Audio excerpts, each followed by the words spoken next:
ಎಲ್ಲ ಹೇಳಿದ್ರಲ್ಲ, ಏನದು ಜಗಳಗಂಟಿ ಅದು ಇದು. ಏನ್ರಿ ನಿಮ್ಮಲ್ಲಿ ಲೇಖಕರಲ್ಲಿ 100ಕ್ಕೆ 100 ಜನ ಅಂಥವ್ರೆ ಅಲ್ವೇನ್ರಿ? ಎಲ್ರಿಗೂ ನಮಸ್ಕಾರ. ಮೊದಲಿಗೆ ಪ್ರತಿಭಾ ಅವ್ರಿಗೆ ಎಲ್ಲರ ಪರವಾಗಿ ಅಭಿನಂದನೆಗಳನ್ನ ಸಲ್ಲಿಸ್ತಾ, ಸುಂದರ್ ಸಾರುಕಯ್ಯವರು ಪ್ರತಿಭಾ ಅವರ ಕಾವ್ಯವೂ ಸೇರಿದ ಹಾಗೆ ಒಟ್ಟು ಕಾವ್ಯವನ್ನು ನೋಡೋದಕ್ಕೆ ಬೇಕಾದ ಒಂದು ತಾತ್ವಿಕವಾದ ತಳಹದಿಯನ್ನು ತುಂಬ ಘನವಾಗಿ ಹಾಕ್ಕೊಟ್ಟಿದ್ದಾರೆ. ಅವರಿಗೆ ನಾನು ಧನ್ಯವಾದಗಳನ್ನು ಹೇಳ್ತೀನಿ. ಒಂದು ಸಣ್ಣ ನಾಟಕೀಯವಾದ ಎಲ್ರಿಗೂ ಗೊತ್ತಿರಬಹುದಾದ ಒಂದು ಪ್ರಸಂಗದಿಂದ ಶುರು ಮಾಡಬಹುದಾದರೆ, ರಾಧಿಕಾ ಸಾಂತ್ವನಮು ಅಂತ ನೀವು ಕೇಳಿರಬಹುದಾದ ಒಂದು ಕೃತಿ.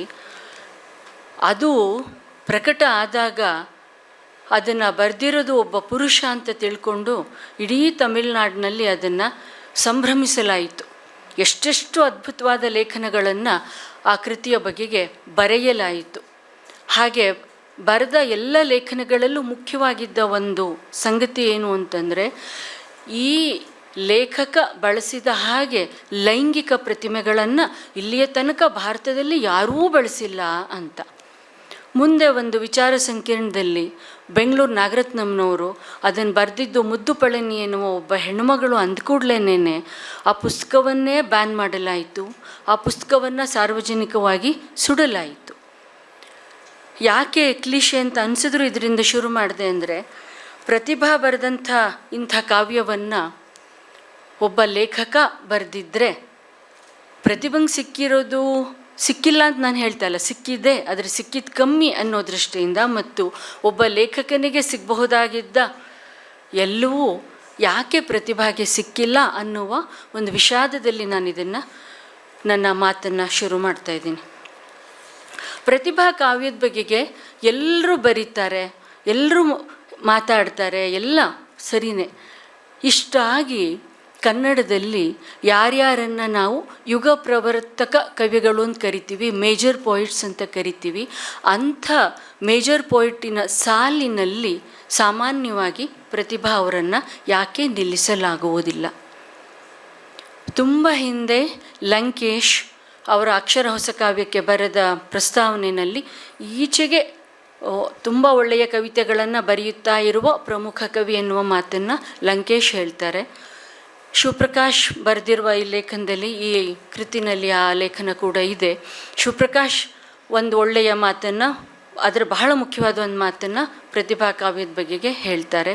ಇಷ್ಟೆಲ್ಲ ಹೇಳಿಯೂ ಕೂಡ ಯಾಕೆ ಪ್ರತಿಭಾ ಕಾವ್ಯದ ಪ್ಲೇಸ್ಮೆಂಟ್ ಸರಿಯಾಗಿ ಆಗಿಲ್ಲ ಅಥವಾ ಆಗಿಲ್ಲ ಅಂತ ನಮ್ಮಲ್ಲಿ ಬಹುತೇಕರಿಗೆ ಯಾಕೆ ಅನಿಸುತ್ತೆ?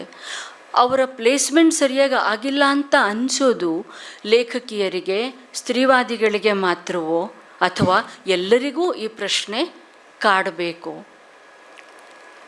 ಇಂಥ ಅನೇಕ ಪ್ರಶ್ನೆಗಳು ನನಗೆ ಪ್ರತಿಭಾ ಕಾವ್ಯದ ಬಗ್ಗೆ ಮಾತಾಡಬೇಕಾದಾಗ ಕಣ್ಣೆದುರಿಗೆ ಬಂತು. ಸುಂದರ್ ಸಾರುಕಯ್ಯ ಅವರು ಒಂದು ಮಾತನ್ನು ಹೇಳಿದರು ಸತ್ಯದ ಬಗೆಗೆ, ಜೋಗಿಯವರು ಸತ್ಯದ ಒಂದು ಮಾತನ್ನು ಆಡಿದ್ರು. ಪ್ರತಿಭಾ ಕಾವ್ಯದ ಕೇಂದ್ರ ಯಾವುದು? ಪ್ರತಿಭಾ ಕಾವ್ಯವನ್ನು ಅರ್ಥ ಮಾಡ್ಕೊಳ್ಳೋದಕ್ಕೆ ಆ ಕೇಂದ್ರದಲ್ಲೇ ಏನಾದರೂ ತೊಡಕುಗಳಿದ್ದು ಅವರ ಕಾವ್ಯದ ಬಗೆಗೆ ಬರಬೇಕಾದಷ್ಟು ಚರ್ಚೆಗಳು ಬರಲಿಲ್ವಾ ಅಂತಲೂ ಒಂದು ಪ್ರಶ್ನೆ ನನ್ನೆದುರಿಗಿದೆ. ಸತ್ಯದ ಜೊತೆಗೆ ಪ್ರಯೋಗ ನಡೆಸ್ತಾರೆ ಎನ್ನುವ ಮಾತುಗಳನ್ನು ನಾವು ಕೇಳ್ತೀವಲ್ವ. ಒಟ್ಟು ಪ್ರತಿಭಾ ಕಾವ್ಯದ ಬಗೆಗೆ, ಅವರ ಬರವಣಿಗೆಯ ಬಗೆಗೆ, ಅವರ ಬದುಕಿನ ಬಗೆಗೆ, ಅವರ ವ್ಯಕ್ತಿತ್ವದ ಬಗೆಗೆ ಎಲ್ಲವನ್ನೂ ನಾನು ಇಡಿಯಾಗಿ ಇಟ್ಕೊಂಡು ನೋಡಿದಾಗಲೂ ನನಗನ್ಸೋದೇನು ಅಂದರೆ, ಪ್ರತಿಭಾ ಉದ್ದಕ್ಕೂ ಧೀರೋದಾತ್ತವಾದ ಒಂದು ಹೋರಾಟವನ್ನು ನಡೆಸಿರೋದು, ಒಂದು ಮುಖಾಮುಖಿಯನ್ನು ನಡೆಸಿರೋದು ಸತ್ಯದ ಜೊತೆಗೆ. ಆದರೆ ಪ್ರತಿಭಾ ಮುಖಾಮುಖಿಯಾದ ಸತ್ಯ ಯಾವುದಿದೆ, ಮುಖಾಮುಖಿ ಆಗ್ತಾ ಇರುವ ಸತ್ಯ ಯಾವುದಿದೆ, ಅದು ಯಾವುದನ್ನು ತತ್ವಜ್ಞಾನದಲ್ಲಿ ನಾವು ಸತ್ಯ ಅಂತ ಕರಿತೀವಿ, ಯಾವುದನ್ನು ಬೇರೆ ಬೇರೆ ನೆಲೆಗಳಲ್ಲಿ ಸತ್ಯ ಅಂತ ಕರಿತೀವಿ, ಅದರಷ್ಟು ಸರಳವಾದ ಸತ್ಯ ಅಲ್ಲವೇ ಅಲ್ಲ. ಯಾಕೆ ಅಂತಂದರೆ, ನಾವು ಎದುರಾಗಬೇಕಾಗಿರುವ ಸತ್ಯ ಯಾವುದು ಅಂತಂದರೆ, ಜಾಣಗುರುಡನ್ನು, ಜಾಣ ಕಿವುಡನ್ನು ನಟಿಸ್ತಾ ಸತ್ಯದ ಬಗೆಗೆ ಮಾತಾಡೋರ ಜೊತೆಯಲ್ಲಿ ನಾವು ಸತ್ಯದ ಜೊತೆ ಮುಖಾಮುಖಿ ನಡೆಸೋದಿದೆಯಲ್ಲ, ಅದು ಅಷ್ಟು ಸುಲಭದ್ದಲ್ಲ. ಅದರಿಂದಲೇ ನಾನು ಯಾವಾಗಲೂ ಹೇಳೋದು, ದಲಿತರ ಹೋರಾಟಕ್ಕೂ ಮಹಿಳೆಯರ ಹೋರಾಟಕ್ಕೂ ಬಹಳ ಸೂಕ್ಷ್ಮವಾದ ಹೋರಾಟಗಳು ಎಲ್ಲಿದ್ದಾವೆ ಅಂತಂದರೆ, ನಾವು ಹೆಣ್ಮಕ್ಳು ಎದುರಿಸುವ ಅಮೂರ್ತವಾದ ನೆಲೆಗಳೇನಿದ್ದಾವೆ, ಆ ಅಮೂರ್ತವಾದ ನೆಲೆಗಳು ಬಹಳ ಸುಲಭವಾಗಿ ಗ್ರಹಿಕೆಗೆ ದಕ್ಕುವಂಥದ್ದು ಅಲ್ವೇ ಅಲ್ಲ ಅಂತ. ದಲಿತರಲ್ಲಿ ಒಂದು ರೂಪಾಂತರ ಆಗಬೇಕಾದ ಅಗತ್ಯ ಇತ್ತು. ಆ ಅಗತ್ಯವನ್ನು ದಲಿತ ಚಳುವಳಿ ತುಂಬ ಸರಿಯಾಗಿ ಗ್ರಹಿಸ್ತು. ಹೆಣ್ಮಕ್ಳ ವಿಷಯದಲ್ಲಿ ನನಗನ್ಸೋದು ಏನು ಅಂದರೆ, ಅದು ರೂಪಾಂತರಕ್ಕಿಂತ ಹೆಚ್ಚು ಅದು ಸತ್ಯದ ಅನಾವರಣದ ಕಡೆಗೆ ಗಮನವನ್ನು ಕೊಡಬೇಕಾಗಿ ಬಂತು. ಅದೇ ಅವಳ ಒತ್ತು, ಅದೇ ಅವಳ ಗೊತ್ತು, ಅದೇ ಅವಳ ಗುರಿ ಎಲ್ಲವೂ ಆಗಿತ್ತು ಅಂತ. ಪ್ರತಿಭಾ ಉದ್ದಕ್ಕೂ ನಡೆಸಿದ ಹೋರಾಟ ಈ ಬಗೆಯದ್ದು ಅಂತ ನನಗೆ ಅನಿಸುತ್ತೆ. ಇದನ್ನು ಎಲ್ಲಿಂದ ಶುರು ಮಾಡಬಹುದು ಅಂತಂದರೆ, ಅವರ ಮೊದಲನೆಯ ಸಂಕಲನ ಮತ್ತು ಆ ಬಹಳ ಬಹಳ ಬಹಳ ಲೋಕಪ್ರಸಿದ್ಧವಾದ ಗೀತೆ ಇದೆಯಲ್ಲ, ನಾವು ಹುಡುಗಿಯರೇ ಹೀಗೆ. ನಾವು ಹುಡುಗಿಯರೇ ಹೀಗೆ ಕವಿತೆಯನ್ನು ನಾವು ಓದಿದ್ದೇ ತಪ್ಪಾಗಿತ್ತು ಅಂತ ನನಗೆ ಅನಿಸುತ್ತೆ. ಯಾಕೆ ಅಂತಂದರೆ, ಆ ನಾವು ಹುಡುಗಿಯರೇ ಹೀಗೆ ಸಂಕಲನದಲ್ಲಿ ಪ್ರತಿಭಾ ಕಟ್ಟಿಕೊಡುವ ಹೆಣ್ಮಗಳಿದ್ದಾಳಲ್ಲ, ಆ ಹೆಣ್ಮಗಳಿಗೂ ಪ್ರತಿಭಾ ಈಗ ಗುರುತಿಸ್ತಾ ಇರುವ ಹೆಣ್ಣಿಗೂ ಭೂಮಿ ಆಕಾಶಗಳ ವ್ಯತ್ಯಾಸ ಇದೆ. ನಾವು ಹುಡುಗಿಯರೇ ಹೀಗೆ ಪದ್ಯವನ್ನು ಓದಿ ಪುರುಷ ಲೋಕ ಬೆಚ್ಚಿದ ಹಾಗೆ ನಟಿಸಿತು, ಬೆಚ್ಚಲಿಲ್ಲ. ಬದಲಿಗೆ ಅವ್ರಿಗದರಲ್ಲೊಂದು ಸಮಾಧಾನವೇ ಇತ್ತು. ಯಾಕೆ ಅಂತಂದರೆ, ಕೊನೆಗೂ ಕಟ್ಟೆಯ ಕಲ್ಲು ಕಟ್ಟೆಗೆ ಕೂತಿತು ಅನ್ನುವ ತೀರ್ಮಾನಕ್ಕೆ ಆ ಕವಿತೆಯ ನಾಯಕಿ ಕೊನೆಗೆ ಬರ್ತಾಳಲ್ವ. ಅವಳು ಹೇಳ್ತಾಳೆ, 4 ವರ್ಷಗಳಲ್ಲಿ ವಿಪರೀತ ದಪ್ಪಗಾಗಿ ಕೈಗೊಂದು ಕಾಲಿಗೊಂದು ಮಕ್ಕಳಾಗಿ ಏದುಸಿರು ಬಿಡುತ್ತಾ ತರಕಾರಿ ಕೊಳ್ಳುವಾಗ ಅವನು ಸಿಗುತ್ತಾನೆ. ನಮ್ಮ ಇಂದಿನ ಅವಸ್ಥೆಗೆ ಇವನೇ ಕಾರಣ ಅಂತ ರೋಷ ತಾಳುತ್ತೇವೆ. ಆದರೆ ಮೇಲೆ ನಗುತ್ತಾ ಅವನ ಹೆಂಡತಿ ಮಕ್ಕಳ ಯೋಗಕ್ಷೇಮ ವಿಚಾರಿಸುತ್ತೇವೆ. ಯಾಕೆಂದರೆ ಅವಳದೂ ಅದೇ ಕಥೆಯಲ್ಲವೇ, ನಾವು ಹುಡುಗಿಯರೇ ಹೀಗೆ. ಇದು ಇಡೀ ಗಂಡಾಳಿಕೆಯನ್ನು ತುಂಬ ಚೆನ್ನಾಗಿ ಬಲ ಮಾಡಿಸ್ತಾ ಇದೆಯಲ್ಲ. ಅಂದರೆ ಲೋಕಕ್ಕೆ ನಿನಗೆ ಸತ್ಯ ಗೊತ್ತಾದರೂ ಪರವಾಗಿಲ್ಲ, ಆದರೆ ನೀನು ಅದನ್ನು ಹೇಳಬಾರ್ದು, ಸತ್ಯವನ್ನು ಹೇಳಬಾರ್ದು ಮತ್ತು ಆ ಸತ್ಯವನ್ನು ಜಾರಿಗೆ ತರೋದಕ್ಕಂತೂ ಪ್ರಯತ್ನನೇ ಪಡಬಾರ್ದು. ಇಲ್ಲಿ ಇವಳು ಮೇಲೆ ನಗ್ತಾ ಅವನನ್ನು ವಿಚಾರಿಸ್ಬಿಟ್ಟು ನಿನ್ನ ಹೆಂಡತಿ ಮಕ್ಕಳದ್ದು ಏನು ಅಂತ, ಅವಳದ್ದು ಅದೇ ಕಥೆ ಅಲ್ವಾ ಅನ್ನುವ ಸಮಾಧಾನದಲ್ಲಿ ಅವಳು ಜೀವನ ಮುಗ್ದು ಹೋಗ್ಬಿಡುತ್ತಲ್ಲ. ಅವಳು ಬಂಡಾಯ ಹೇಳ್ತಾ ಇಲ್ಲ, ಅವಳು ಇದು ತನ್ನ ಹಕ್ಕು ಅನ್ನೋದನ್ನು ಪ್ರತಿಪಾದಿಸ್ತಾ ಇಲ್ಲ. ಅದರಿಂದ ನಾವು ಹುಡುಗಿಯರೇ ಹೀಗೆ ಅದೆಷ್ಟೋ ವಿಶ್ವವಿದ್ಯಾಲಯಗಳಲ್ಲಿ ಪಾಠಕ್ಕೆ ಇತ್ತಲ್ವ, ಅದನ್ನು ಇವಾಗ ನನಗೆ ಅನ್ನಿಸ್ತಾ ಇದೆ, ಅದನ್ನು ಹಾಕಿರೋದು ಒಂದು ಪೇಟ್ರಿಯಾರ್ಕಲ್ ಸ್ಟ್ರಾಟಜಿ ಅಲ್ವಾ ಅಂತ ನನಗೆ ಈಗ ಅನಿಸುತ್ತೆ.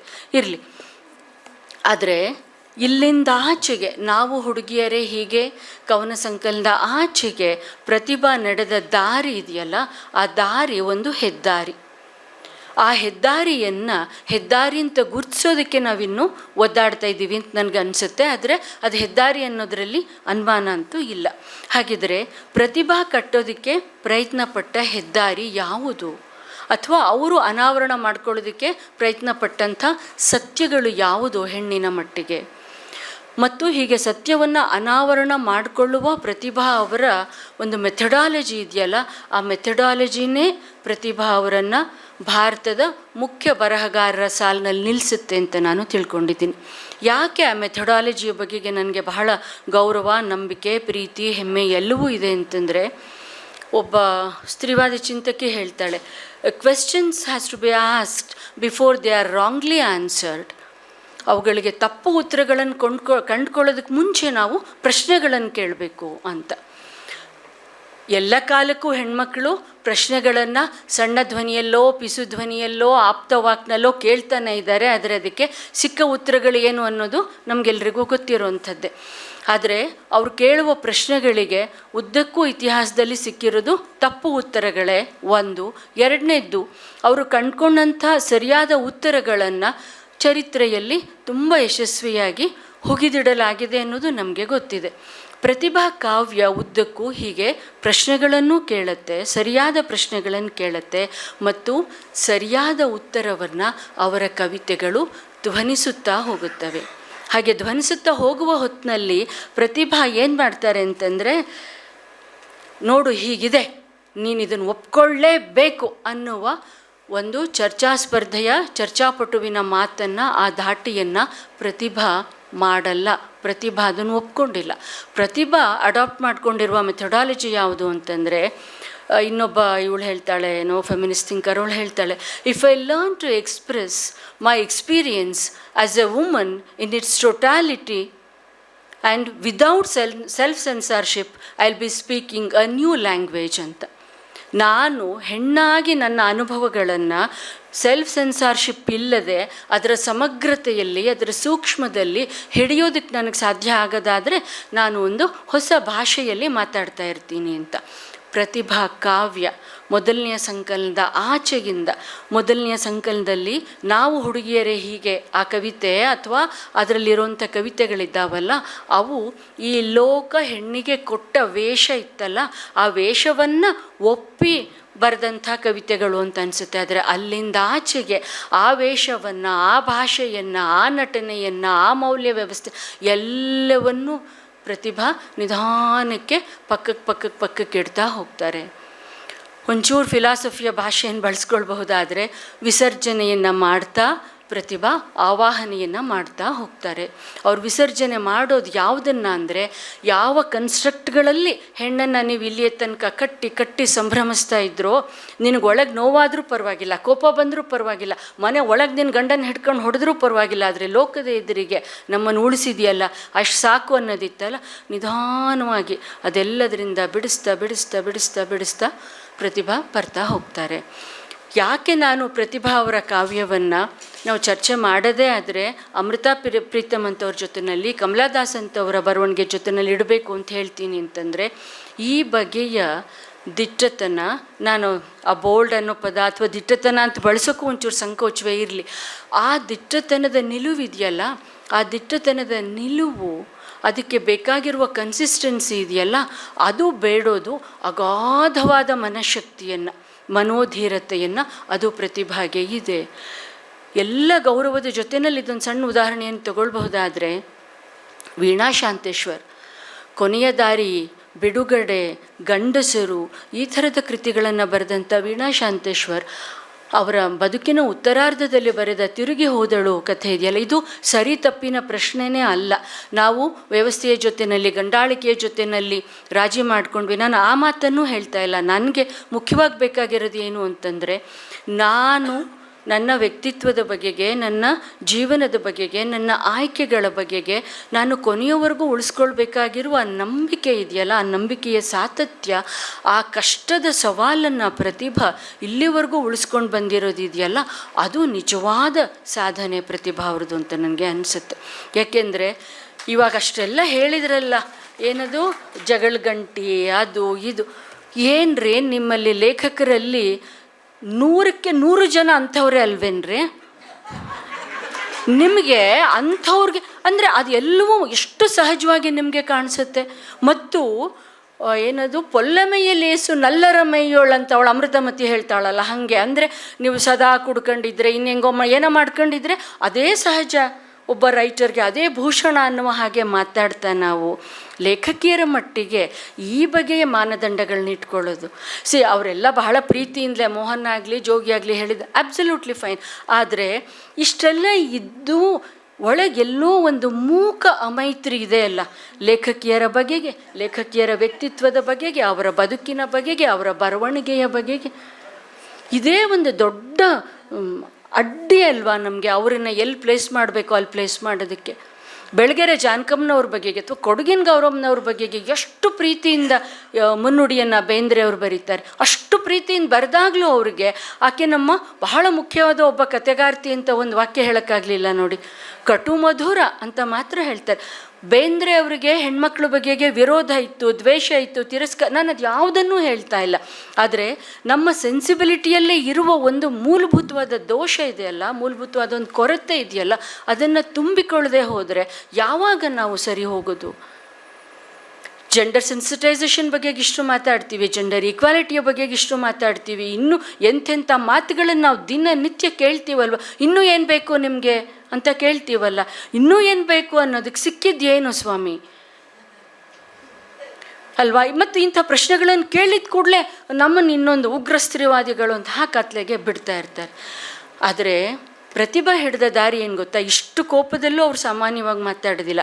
ಪ್ರತಿಭನ್ನ ಕಾನ್ಫಿಡೆನ್ಸ್ ಯಾವ ಮಟ್ಟದ್ದು ಅಂತಂದರೆ, ಹಸಿದಾಗ ಉಣ್ಣುವ ವ್ರತವಿದೆ ನನಗೆ, ಹಸಿದಾಗ ಉಣ್ಣುವ ವ್ರತವಿದೆ ನನಗೆ, ನಾನು ಬಡಿಸು ಎನ್ನುವವಳೇ ನೀನು ಇಲ್ಲವೆನ್ನಬಾರದು. ಇದು ಇಡೀ ಪ್ರತಿಭಾ ಕಾವ್ಯದ ಕೇಂದ್ರ ಯಾವುದು ಅಂದರೆ ಇದು. ಹಸಿದಾಗ ಉಣ್ಣುವ ವ್ರತವಿದೆ ನನಗೆ. ಹಸಿದಾಗ ನಾನು ಉಣ್ಣಬೇಕು. ಹಸಿವು ಯಾವುದು, ಊಟ ಯಾವುದು, ಅದನ್ನು ನಾವೇನು ವಿವರಿಸಬೇಕಾಗಿಲ್ಲ. ಎಲ್ಲ ಬಗೆಯ ಹಸಿವುಗಳ ಬಗೆಗೆ ಇಲ್ಲಿ ಪ್ರತಿಭಾ ಮಾತಾಡ್ತಿದ್ದಾರೆ. ಇಡೀ ಪ್ರತಿಭಾ ಅವರ ಕಾವ್ಯ ಏನಿದೆ, ಆ ಕಾವ್ಯ ಹೀಗೆ ಹೆಣ್ಣಿನ ಹಸಿವುಗಳನ್ನು, ಆ ಹೆಣ್ಣಿನ ಹಸಿವುಗಳನ್ನು ಅವಳು ಹಸಿವು ಅಂತ ಹೇಳಬಾರ್ದು. ಅವಳು ಅವುಗಳನ್ನು, ಆ ಹಸಿವನ್ನು ತೀರಿಸ್ಕೊಳ್ಳೋ ಪ್ರಯತ್ನಗಳನ್ನೂ ಮಾಡಬಾರ್ದು. ಮಾಡಿದ್ರೂ ಅದು ಲೋಕಕ್ಕೆ ಗೊತ್ತಾಗಬಾರ್ದು. ಇಂಥ ಎಲ್ಲ ವಂಚನೆಗಳಿಂದ, ಅಂದರೆ ಲೋಕವಂಚನೆ ಮತ್ತು ಆತ್ಮವಂಚನೆ ಎರಡನ್ನೂ ಪ್ರತಿಭಾ ಅವರ ಕಾವ್ಯದಲ್ಲಿ ನಿರ್ಭಡೆಯಿಂದ ಮುನ್ನೆಲೆಗೆ ತರ್ತಾರೆ. ಹಾಗೆ ತರುವಾಗ ಪ್ರತಿಭಾ ಯಾವ ವಿಶ್ವಾಸದಲ್ಲಿ ಬರೀತಾರೆ ಅಂತಂದರೆ, ಇದನ್ನು ನೀನು ಒಪ್ಕೋಬೇಕು, ಸಾಧ್ಯವಾದರೆ ಒಪ್ಕೋ, ನೀನು ಬದಲಾಗೋ, ನೋ ಅಂಥ ಯಾವುದನ್ನೂ ಹೇಳಿದೆ ಅವರು. ಇದು ಸತ್ಯ ಕಣ್ಣಿಗೆ ಕಾಣಿಸ್ತಾ ಇದೆ ಅಷ್ಟನ್ನೇ ಅವ್ರು ಹೇಳೋದು. ಬದಲಾಗೋದು ಬಿಡೋದು ಅದೆಲ್ಲ ನಿನಗೆ ಬಿಟ್ಟಿದ್ದು.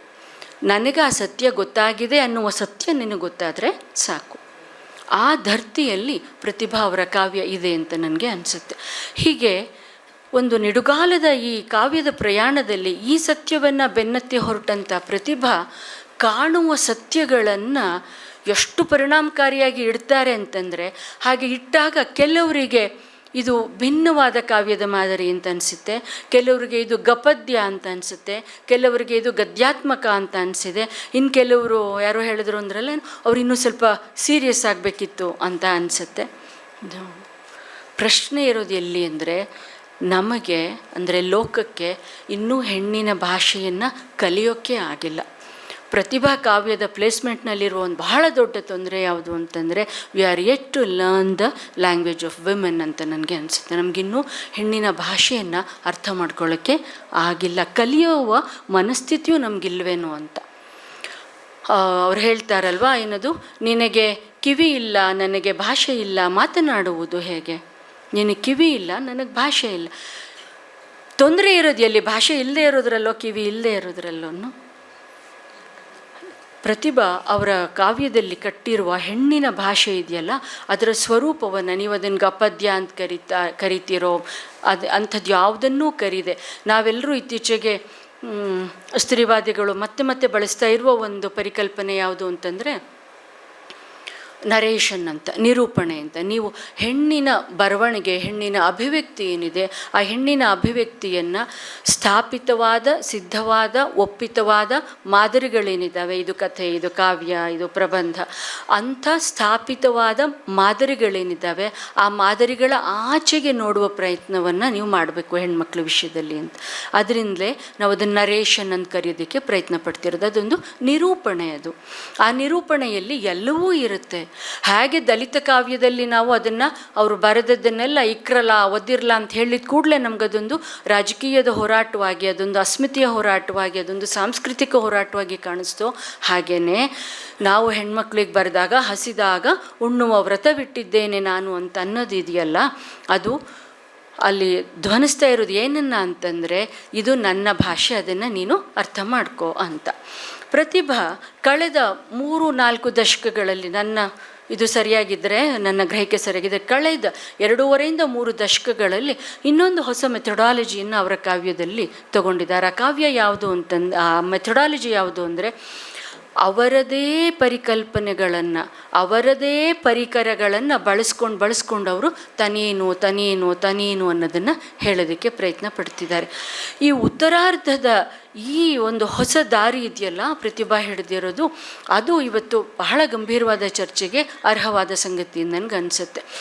ದೇವಿಯ ಪರಿಕಲ್ಪನೆಗಳನ್ನು ಅವರು ಮತ್ತೆ ಬಳಸೋದಿದೆಯಲ್ಲ, ಆ ದೇವಿಯ ಪರಿಕಲ್ಪನೆಯನ್ನು ಬಳಸೋದ್ರ ಮೂಲಕ ಅವರು ನಿಮ್ಮ ಆ ಹಳೆಯ ಏನೋ ಒಂದು ಕನ್ಸ್ಟ್ರಕ್ಟ್ ಇತ್ತಲ್ಲ, ಒಂದು ಸುಳ್ಳು ರಚನೆ ಇತ್ತಲ್ಲ, ಆ ಸುಳ್ಳು ರಚನೆಯನ್ನು ಒಡಿತಾ ಇದ್ದಾರೆ.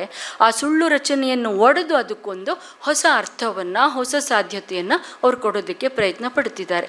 ಮತ್ತು ಅವರದನ್ನು ಕೊಡುವ ರೀತಿ ಎಷ್ಟು ವಿಲಕ್ಷಣ ಶಕ್ತಿಯಿಂದ ಕೂಡಿರುತ್ತೆ ಅಂತಂದರೆ, ಎದುರಿಗಿರೋರಿಗೆ ಪಟ್ಟಂತ ಅದನ್ನು ನಿರಾಕರಿಸೋಕ್ಕೂ ಆಗಲ್ಲ. ಯಾಕೆಂದರೆ ಈ ಮೇಡಮ್ಮು ದೇವಿ ಅಂತ ಹೇಳ್ತಾ ಇದ್ದಾಳೆ, ಅದನ್ನ ಹೆಂಗೆ ನಾವು ನಿರಾಕರಿಸ್ಬಿಡೋದು? ಅದೂ ಆಗೋದಿಲ್ಲ ಅವ್ರಿಗೆ. ಅದನ್ನು ಒಡೆದು ನೀನು ಏನು ಅಂತ ಹೇಳಬೇಕು, ನೀನು ಅಸೂರಿ ಅಂತ ಹೇಳಬೇಕು, ನೀನು ರಕ್ಕಸಿ, ಅದು ಅಷ್ಟು ಸುಲಭ ಅಲ್ಲ. ಯಾಕೆಂದರೆ ಇವತ್ತು ಪೊಲಿಟಿಕಲಿ ಕರೆಕ್ಟ್ ಆಗಿರೋದು ಎಲ್ಲದಕ್ಕಿಂತ ಭಾಳ ಮುಖ್ಯವಾದ ಪ್ರಶ್ನೆ. ಆದ್ದರಿಂದ ಅದನ್ನು ಹೇಳೋಕ್ಕೂ ಆಗೋದಿಲ್ಲ. ಅಂದರೆ ಪ್ರಶ್ನೆಯನ್ನೂ ಅವರೇ ಕೇಳ್ತಿದ್ದಾರೆ, ಆದರೆ ಅದು ಪ್ರಶ್ನೆಯ ರೂಪದಲ್ಲಿ ಇಲ್ಲ. ಉತ್ತರವನ್ನೂ ಪ್ರತಿಭಾ ಕೊಡ್ತಾ ಇದ್ದಾರೆ, ಆದರೆ ಅದು ಉತ್ತರದ ರೂಪದಲ್ಲಿ ಇಲ್ಲ. ಅದರಿಂದ ಅದು ಪ್ರಶ್ನೆಯೂ ಅಲ್ಲದ, ಉತ್ತರವೂ ಅಲ್ಲದ ಯಾವುದನ್ನು ಸುಂದರ್ ಸಾರುಕೈಯವರು ದರ್ಶನ ಅಂತ, ಸತ್ಯ ಅಂತ ಹೇಳ್ತಾ ಇದ್ದಾರೋ, ಎಸ್, ಅದು ಸತ್ಯದ ರೂಪದಲ್ಲಿದೆ, ಅದು ದರ್ಶನದ ರೂಪದಲ್ಲಿದೆ. ಆದರೆ ಇಲ್ಲಿವರೆಗೂ ಲೋಕ ಪ್ರತಿಭಾನ ಹೆಂಗೆ ಅರ್ಥ ಮಾಡ್ಕೊಳ್ಳೋಕೆ ಟ್ರೈ ಮಾಡಿದೆ ಅಂದರೆ, ನಾವು ಕಟ್ಕೊಂಡಿರುವ ವಿಮರ್ಶೆಯ ಪರಿಕಲ್ಪನೆಗಳಿದ್ದಾವಲ್ಲ, ಅದು ಮುಖ್ಯವಾಗಿ ಗಂಡಿನ ಕಾವ್ಯಕ್ಕೆ ಒಗ್ಗಿರೋಂಥ ಒಂದು ಪರಿಕಲ್ಪನೆಗಳು, ಅಥವಾ ಹೆಣ್ಣಿನ ಕಾವ್ಯದ ತನಕ ಇನ್ನೂ ವಿಸ್ತರಿಸದೇ ಇರುವ ಪರಿಕಲ್ಪನೆಗಳೇನಿದ್ದಾವೆ ಅವುಗಳನ್ನೇ ಇಟ್ಕೊಂಡು ನಾವು ಪ್ರತಿಭಾ ಕಾವ್ಯದ ಏನದು ಮೌಲ್ಯಮಾಪನ ಮಾಡ್ತಾ ಕೆಲವು ಸಲ ಪಾಸು, ಕೆಲವು ಸಲ ಫಸ್ಟ್ ಕ್ಲಾಸು ಅಂತ ಹೇಳ್ಕೊಂಡು ನಾವು ಕೂತಿದ್ದೀವಿ ಅಂತ ನನಗೆ ಅನಿಸುತ್ತೆ. ಅದು ಹಾಗಲ್ಲ. ಪ್ರತಿಭಾ ಕಾವ್ಯ ಆಧುನಿಕ ಭಾರತದ ಮಹಿಳಾ ಸಂಕಥನ ಏನಿದೆ, ಆ ಮಹಿಳಾ ಸಂಕಥನದ ಒಂದು ಮೈಲಿಗಲ್ಲು ಅಂತ ನನಗನ್ಸುತ್ತೆ. ಯಾಕೆ ನಾನು ಮತ್ತೆ ಕಮಲಾ ದಾಸ್ ಅಥವಾ ಅಮೃತಾ ಪ್ರೀತಮ್ ಉದಾಹರಣೆಯನ್ನು ತಗೊಳ್ತಾ ಇದ್ದೀನಿ ಅಂತಂದರೆ, ಅವರಿಬ್ಬರೂ ಕೂಡ ಯಾವ ದೇಹವನ್ನು ಹೆಣ್ಣಿಗೆ ಒಂದು ಪರಿಕರವಾಗಿ ಮಾತ್ರ ಗಂಡಾಳಿಕೆ ಕೊಟ್ಟಿತ್ತೋ, ಆ ಪರಿಕರದ ಸ್ಥಾನವನ್ನು ಪಕ್ಕಕ್ಕಿಟ್ಟು ಪ್ರತಿಭಾ ಆಗಲಿ ಕಮಲಾ ದಾಸ್ ಆಗಲಿ ಮಾಡ್ತಾ ಇರೋದು ಏನು ಅಂತಂದರೆ, ಅದು ನನ್ನದೇ ಆದ ಮೂಲ ಆಕಾರ ಅನ್ನೋದನ್ನು ಅವ್ರು ಹೇಳೋದಕ್ಕೆ ಪ್ರಯತ್ನ ಪಡ್ತಿದ್ದಾರೆ. ಯಾವುದು ಕೊಡೋದಕ್ಕೆ ಮಾತ್ರ ಸೀಮಿತವಾಗಿರಬೇಕಾಗಿತ್ತೋ ಹಾಗೆ ಕೊಡೋದಕ್ಕೆ ಮಾತ್ರ ಸೀಮಿತವಾದ ಸ್ತ್ರೀ ದೇಹವನ್ನು, ಸ್ತ್ರೀ ರೂಪಮೇ ರೂಪಂ ಅನ್ನೋದನ್ನು, ಆಹಾ ಪುರುಷಾಕಾರಂ ತನ್ನ ಹಕ್ಕಿನಲ್ಲಿ, ತನ್ನ ನಿಯಂತ್ರಣದಲ್ಲೇನು ಇಟ್ಕೊಂಡಿತ್ತಲ್ಲ, ಅದರಿಂದ ಬಿಡಿಸಿ ಪ್ರತಿಭಾ ಹೇಳ್ತಾ ಇರೋದು ಏನು ಅಂದರೆ, ಇದು ನನ್ನದು, ಇದರ ಮೇಲಿನ ಮೂಲ ಸ್ವಾಮ್ಯ ನನ್ನದು ಅಂತ. ಯಾಕೆ ಅವ್ರಿಗದಷ್ಟು ಮುಖ್ಯವಾಗತ್ತೆ? ಲೈಂಗಿಕತೆ ಎಲ್ಲ ಪ್ರಾಕೃತಿಕವಾದ ಎಲ್ಲ ಜೀವಿಗಳಿಗೆ ಅತ್ಯಂತ ಮೂಲಭೂತವಾದ ಸಂಗತಿಯಾಗಿರುವ ಹಾಗೆ ಹೆಣ್ಣಿಗೂ ಹೌದು ಅನ್ನೋದಕ್ಕೆ ಮಾತ್ರವ ಅಂದರೆ ಖಂಡಿತ ಅಲ್ಲ.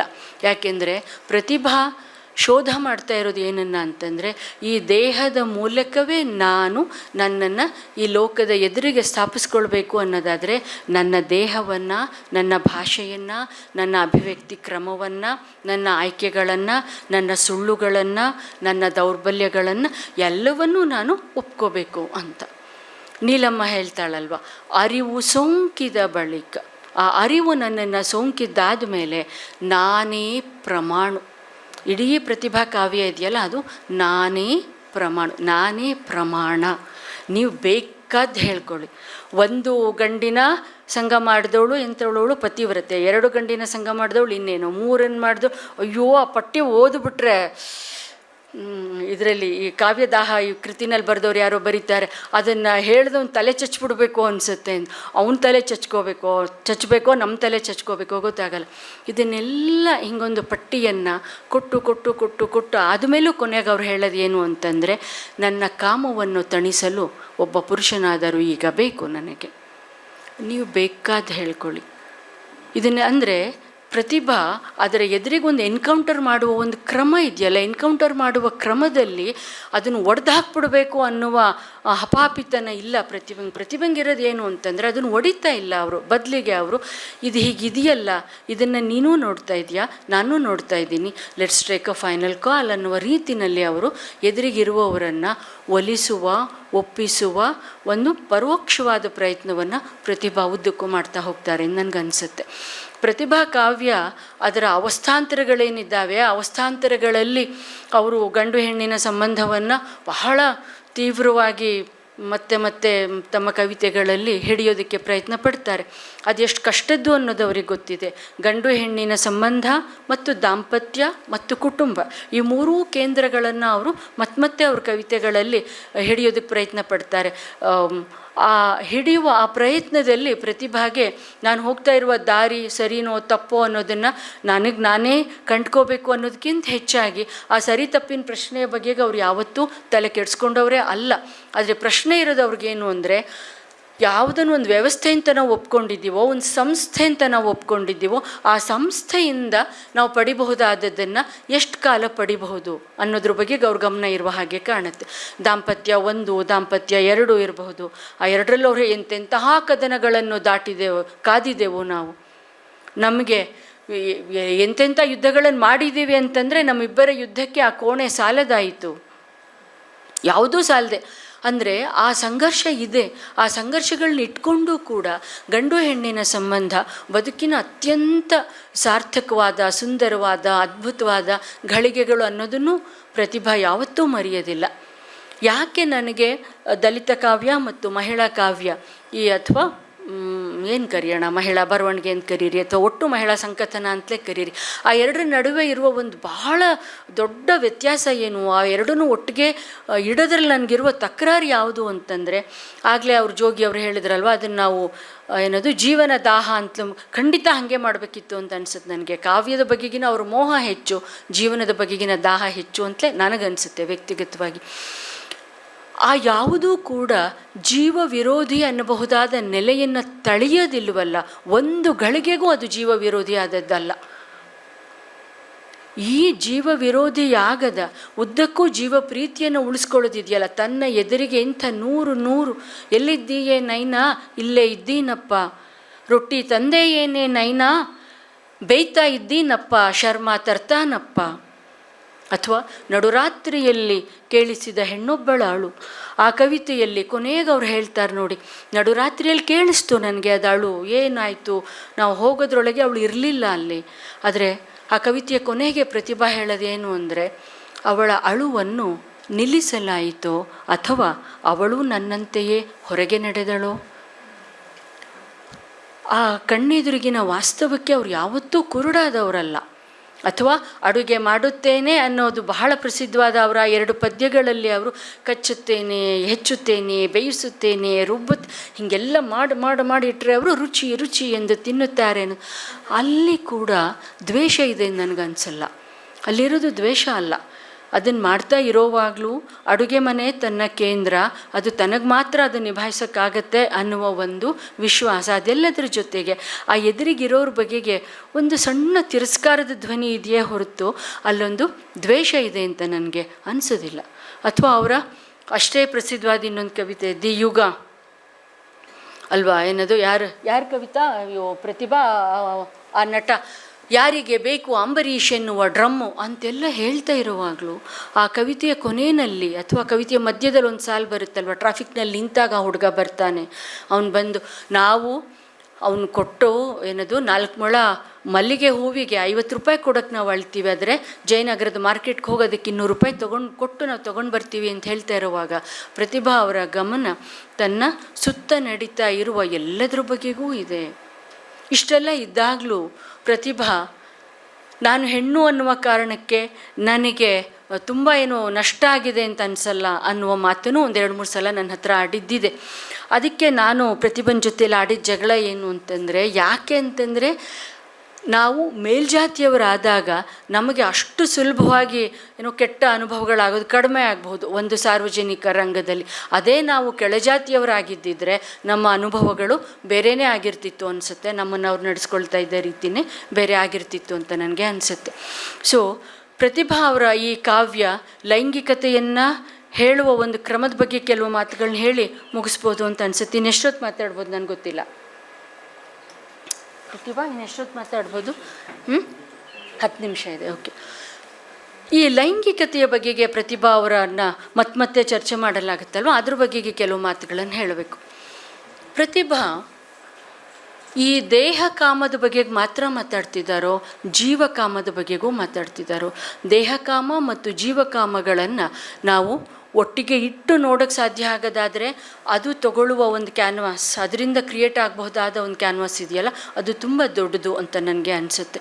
ಅದು ಕೇವಲ ದೇಹಕಾಮದ ಸಂಗತಿ ಅಲ್ಲ, ಆದರೆ ದೇಹಕಾಮವೇ ಪ್ರಧಾನವಾಗಿರುವ ಹಾಗೆ 100 ಕವಿತೆಗಳನ್ನು ಪ್ರತಿಭಾ ಬರೆದಿದ್ದಾರೆ. ಯಾಕೆ ಅಂಥ ಕವಿತೆಗಳನ್ನು ಪ್ರತಿಭಾ ಬರೀತಾರೆ ಅಂತಂದರೆ ಲೋಕವನ್ನು ಬೆಚ್ಚಿ ಬೀಳ್ಸೋಕ್ಕಲ್ಲ, ಬದಲಿಗೆ ಪ್ರತಿಭಾ ಆ ಪ್ರತಿಮೆಗಳನ್ನೆಲ್ಲ ಬಳಸ್ಕೊಳ್ಳೋದು ಯಾಕೆ ಅಂತಂದರೆ ನಮ್ಮನ್ನು ನಾವು ಸಜ್ಜು ಮಾಡ್ಕೊಳ್ಳೋಕ್ಕೆ, ಹೆಣ್ಮಕ್ಕಳಿಗೆ ನಮ್ಮ ಆಯ್ಕೆಯ ಬದುಕಿನ ಹಕ್ಕನ್ನು ಸ್ಥಾಪಿಸ್ಕೊಳ್ಳೋದಕ್ಕೆ ಲೋಕ ನಮಗೆ ಕೊಡೋದಲ್ಲ, ಕೊಟ್ಟಿದ್ದನ್ನು ನಾವು ತಗೊಳ್ಳೋದಲ್ಲ, ಬದಲಿಗೆ ನಮ್ಮ ಹಕ್ಕನ್ನು ನಾವು ಸ್ಥಾಪಿಸ್ಕೊಳ್ಳೋದಕ್ಕೆ ಬೇಕಾಗಿರುವ ಒಂದು ಮನೋ ತಯಾರಿ ಇದೆಯಲ್ಲ, ಆ ಮನೋ ತಯಾರಿಗೋಸ್ಕರನೂ ಅವರು ಅದನ್ನು ಮತ್ತೆ ಬರೀತಾರೆ ಅಂತ ಅನಿಸುತ್ತೆ. ಪ್ರತಿಭಾ ಕಾವ್ಯವನ್ನು ಓದ್ತಾ ಇರುವಾಗ ಗಂಭೀರವಾಗಿ ಯಾರಿಗಾದರೂ ಮತ್ತೆ ವಚನಕಾರ್ತಿಯರು ಯಾಕೆ ನೆನಪಿಗೆ ಬರ್ತಾರೆ ಅಂತಂದರೆ, ವಚನಕಾರ್ತಿಯರು ಕೂಡ ಈ ಬಗೆಯ ಲೈಂಗಿಕ ಪ್ರತಿಮೆಗಳನ್ನು, ಅದು ಅಕ್ಕ ಇರ್ಬೋದು, ಅಕ್ಕಮ್ಮ ಇರಬಹುದು, ಸತ್ಯಕ್ಕ ಇರ್ಬೋದು, ಯಾರೂ ಇರ್ಬೋದು, ಅವರು ಕೂಡ ಈ ಬಗೆಯ ಸೆಕ್ಷುವಲ್ ಇಮೇಜಸ್ಸನ್ನು ಯಾಕೆ ಮತ್ತೆ ಬಳಸ್ತಾರೆ ಅಂತಂದರೆ, ಯಾವುದನ್ನು ನಿಂದಲ್ಲ ಅಂತಲೇ ಹೇಳಲಾಗಿರುತ್ತೋ ಅದು ನನ್ನದು ಅನ್ನೋದನ್ನು ನನಗೆ ನಾನೇ ಸ್ಪಷ್ಟಪಡಿಸ್ಕೊಳ್ಳೋದಕ್ಕೂ ನಾವು ಈ ಬಗೆಯ ಪ್ರಯತ್ನಗಳಲ್ಲಿ ತೊಡ್ಕೊಂಡಿರಬೇಕು ಅಂತ ನನಗನ್ಸುತ್ತೆ. ಅದರಿಂದ ಅವುಗಳನ್ನು ವ್ಯರ್ಥ ಅಂತ ನಾನು ಕರೆಯೋದೇ ಇಲ್ಲ, ಅಥವಾ ಅವುಗಳ ಪುನರುಕ್ತಿ ಏನಿದೆ ಆ ಪುನರುಕ್ತಿಯನ್ನು ಒಂದು ಮಿತಿ ಅನ್ನುವ ಕಾರಣಕ್ಕೂ ನಾನು ಪ್ರತಿಭಾ ಅವರ ಕಾವ್ಯದಲ್ಲಿ ಅದನ್ನು ನಾನು ಕರೀಲಾರೆ. ಯಾಕೆ ಅಂತಂದರೆ ಪ್ರತಿಭಾ ಅವರ ಕಾವ್ಯದ ಈ ಇಮೇಜಸ್ ಏನಿದ್ದಾವೆ, ಈ ಇಮೇಜಸ್ ಹೆಣ್ಣಿಗೆ ತುಂಬ ಅಗತ್ಯವಾಗಿ ಬೇಕಾಗಿತ್ತು. ಶಿವಪ್ರಕಾಶ್ ಹೇಳಿದ ಮಾತನ್ನು ನಾನು ಆಗಲೇ ಪ್ರಸ್ತಾಪ ಮಾಡಿದೆ. ಶಿವಪ್ರಕಾಶ್ ಹೇಳ್ತಾರೆ, ನನ್ನ ಮತ್ತು ಪ್ರತಿಭಾ ಅವರ ಮೊದಲನೆಯ ಸಂಕಲನಗಳು ಒಟ್ಟಿಗೆ ಒಂದೇ ವೇದಿಕೆಯಲ್ಲಿ ಕ್ರೈಸ್ಟ್ ಕಾಲೇಜ್ನಲ್ಲಿ ಬಿಡುಗಡೆ ಆದವು ಅಂತ ಅವರು ಹೇಳ್ತಾರೆ. ಆಗ ನನಗೆ ಪ್ರತಿಭಾ ಬಗ್ಗೆ ಏನು ಅನಿಸಿತ್ತೋ ಅದು ಈಗಲೂ ನನಗೆ ನಿಜ ಅನಿಸುತ್ತೆ ಅಂತ ಹೇಳ್ತಾರೆ. ಅವ್ರು ಹೇಳೋದು ಏನು ಅಂದರೆ, ನಾನು ಯಾವುದನ್ನು ಕಾವ್ಯ ಅಂತ ತಿಳ್ಕೊಂಡಿದ್ದೀನೋ ಅದಕ್ಕೆ ವಿರುದ್ಧವಾದ ದಿಕ್ಕಿನಲ್ಲಿ ಪ್ರತಿಭಾ ಕಾವ್ಯ ಇದೆ ಅಂತ. ಇರಲಿ, ಅದು ವಿರುದ್ಧವಾದ ದಿಕ್ಕು, ಅಬ್ಸಲ್ಯೂಟ್ಲಿ ಫೈನ್, ಅದು ಹೆಣ್ಣಿನ ಕಾವ್ಯದ ಅನನ್ಯತೆಯ ಒಂದು ದಾರಿ. ಆದರೆ ನನ್ನ ಪ್ರಶ್ನೆ ಇರೋದು, ಕಾವ್ಯದಲ್ಲಿ ಅದನ್ನು ವಿರುದ್ಧ ದಾರಿ ಅಂತ ಕರಿಬೇಕೋ, ಭಿನ್ನ ದಾರಿ ಅಂತ ಕರಿಬೇಕೋ, ಅಥವಾ ಇದು ಹೆದ್ದಾರಿ ಅನ್ನೋದಾದರೆ ಅದು ಇನ್ನೊಂದು ಹೆದ್ದಾರಿ ಆಗಬಹುದಾದ ಶಕ್ತಿ, ಸಾಧ್ಯತೆ ಎಲ್ಲೂ ಇರುವ ಒಂದು ದಾರಿ ಅಂತ ತಿಳ್ಕೊಳ್ಬೇಕು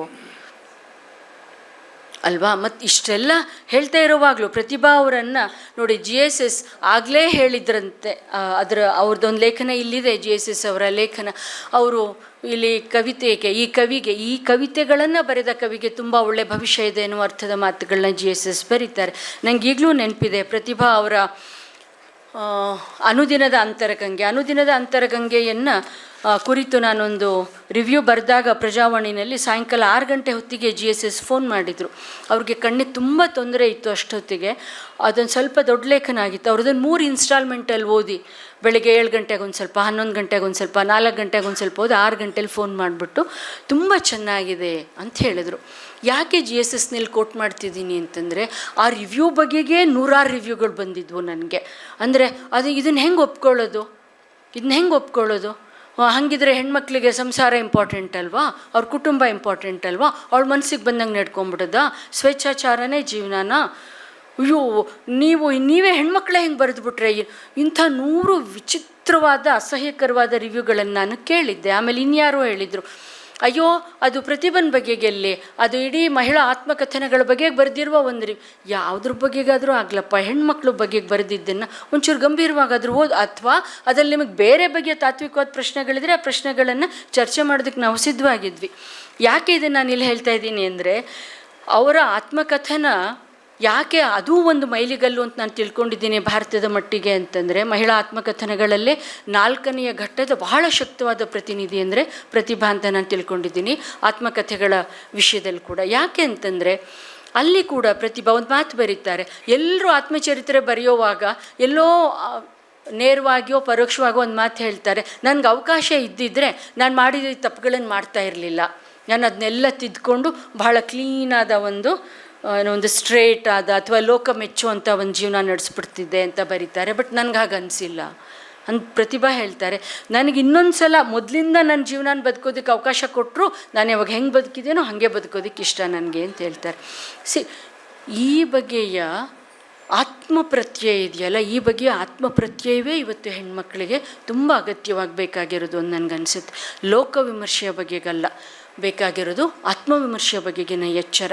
ಆ ಎಚ್ಚರವನ್ನು ಪ್ರತಿಭಾ ಯಾವಾಗಲೂ ಇಟ್ಕೊಂಡಿದ್ದಾರೆ ಅಂತ ನನಗೆ ಅನಿಸುತ್ತೆ.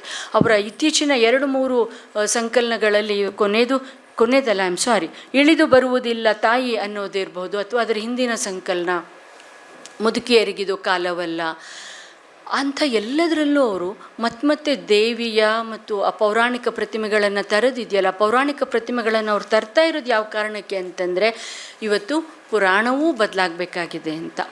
ಅಲ್ವಾ. ಬಿಕಾಸ್ ನಾವು ಹೆಣ್ಮಕ್ಳು ಇದನ್ನು we call it as the age of free history ಅಂತ. ಇದನ್ನೊಂದು ಮರು ಇತಿಹಾಸದ ಕಾಲ ಅಂತ ನಾವು ತಿಳ್ಕೊಂಡಿದ್ದೀವಲ್ವ. ಮರು ಇತಿಹಾಸದಲ್ಲಿ ಇತಿಹಾಸವನ್ನು ನಾವು ಬದಲಾಯಿಸೋಕ್ಕಾಗದೇ ಇರಬಹುದು, ಆದರೆ ಇತಿಹಾಸವನ್ನು ನೋಡುವ ನಮ್ಮ ಕಣ್ಣುಗಳನ್ನು ನಾವು ಬದಲಾಯಿಸ್ಕೊಳ್ದೆ ಹೋದರೆ, ನಮ್ಮ ನೋಟವನ್ನು ನಾವು ಬದಲಾಯಿಸ್ಕೊಳ್ದೆ ಹೋದರೆ ಇವತ್ತೂ ಬದಲಾಗಲ್ಲ, ನಾಳೆನೂ ಬದಲಾಗಲ್ಲ. ಅದರಿಂದ ಪ್ರತಿಭಾ ಕಾವ್ಯ ವರ್ತಮಾನದಲ್ಲಿ ಚರಿತ್ರೆಯನ್ನು ಇಟ್ಟು ನೋಡುತ್ತೆ, ಅದು ಭವಿಷ್ಯವನ್ನು ಇಟ್ಟು ನೋಡುತ್ತೆ. ಹಾಗೆ ನೋಡೋದ್ರ ಮೂಲಕ ಅದು ಹೆಣ್ಣಿನ ಬದುಕು ಹಸನಾಗಬೇಕು ಅಂತ ಪ್ರಯತ್ನ ಪಡುತ್ತೆ ಅಂತ ನಾನು ತಿಳ್ಕೊಂಡಿಲ್ಲ. ಮನುಷ್ಯರ ಬದುಕು ಹಸನಾಗಬೇಕು ಅಂತ ಪ್ರತಿಭಾ ಯಾವಾಗಲೂ ಆಸೆ ಪಟ್ಟಿದ್ದಾರೆ. ಅದರಿಂದ ಮನುಷ್ಯರ ಬದುಕು ಹಸನಾಗಬೇಕು, ಆದರೆ ಮನುಷ್ಯರ ಬದುಕು ಹಸನಾಗೋದಕ್ಕೆ ಸಹಜೀವಿಯೇ ಆಗಿರುವ ಹೆಣ್ಣಿಗೆ ಸಲ್ಲಬೇಕಾಗಿರುವ ಮೂಲಭೂತವಾದ ಸಂಗತಿಗಳು ಸಲ್ಲಬೇಕು ಅನ್ನೋದನ್ನು ಅಪಾರ ಜೀವನ ಪ್ರೀತಿಯಲ್ಲಿ ಬರೆದಂಥ ಪ್ರತಿಭಾಗೆ ನಮ್ಮೆಲ್ಲರ ಕೃತಜ್ಞತೆಗಳನ್ನು ಹೇಳ್ತಾ ಇಂಥದ್ದೊಂದು ಅವಕಾಶಕ್ಕೆ ನಿಮಗೆಲ್ರಿಗೂ ವಂದಿಸಿ ನನ್ನ ಮಾತುಗಳನ್ನು ಮುಗಿಸ್ತೀನಿ.